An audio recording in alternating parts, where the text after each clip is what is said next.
মধ্যপ্রাচ্যে আবারও বড় ধরনের সংঘাতের আশঙ্কা তৈরি হয়েছে।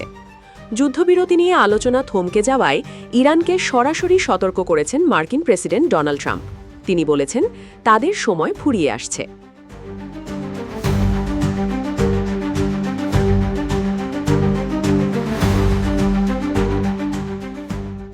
নিজের সামাজিক যোগাযোগ মাধ্যম ট্রুথ সোশ্যালে দেওয়া এক বার্তায় ট্রাম্প লেখেন, তাদের দ্রুত পদক্ষেপ নিতে হবে, না হলে আর কিছুই অবশিষ্ট থাকবে না।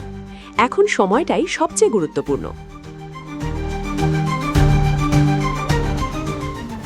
এই বার্তাটি আসে ইসরায়েলের প্রধানমন্ত্রী বেঞ্জামিন নেতানিয়াহুর সঙ্গে ট্রাম্পের গুরুত্বপূর্ণ ফোনালাতের ঠিক আগে। ফলে আন্তর্জাতিক মহলে নতুন করে উত্তেজনা ছড়িয়ে পড়েছে।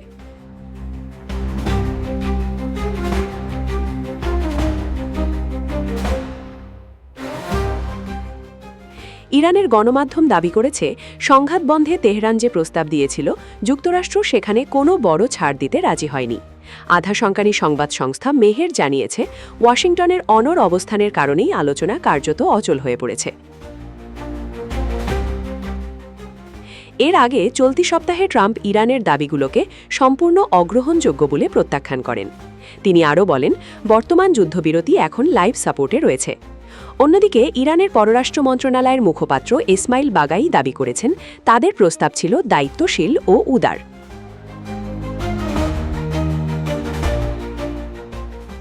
ইরানের আরেক সংবাদ সংস্থা ফার্স জানিয়েছে, জবাবে যুক্তরাষ্ট্র 5টি শর্ত দিয়েছে। এর মধ্যে রয়েছে, ইরানকে মাত্র একটি পারমাণবিক স্থাপনা চালু রাখতে হবে, উচ্চমাত্রায় সমৃদ্ধ ইউরেনিয়ামের মজুদ যুক্তরাষ্ট্রে পাঠাতে হবে। তবে ট্রাম্প ইঙ্গিত দিয়েছেন, ইরান যদি 20 বছরের জন্য পারমাণবিক কর্মসূচি স্থগিত রাখে, তাহলে যুক্তরাষ্ট্র সেটি মেনে নিতে পারে। এতে বোঝা যাচ্ছে, ওয়াশিংটন আগের তুলনায় কিছুটা নমনীয় অবস্থানে এসেছে।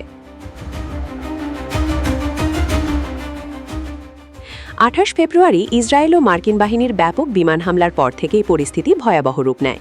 বর্তমানে ইরান হরমুজ প্রণালীর নিয়ন্ত্রণ ধরে রেখেছে। বিশ্বের প্রায় 20% তেল ও এলএনজি এই পথ দিয়ে পরিবাহিত হয়। ফলে আন্তর্জাতিক বাজারে তেলের দাম দ্রুত বাড়ছে এবং বিশ্ব অর্থনীতিতে নতুন সংকটের আশঙ্কা দেখা দিয়েছে। বিশ্ব রাজনীতির সবচেয়ে উত্তপ্ত এই সংঘাত কোন দিকে মোড় নেয়, এখন সেটিই দেখছে পুরো বিশ্ব। আলোচনা ব্যর্থ হলে মধ্যপ্রাচ্যে আরও বড় যুদ্ধ ছড়িয়ে পড়ার আশঙ্কা করছেন বিশ্লেষকরা।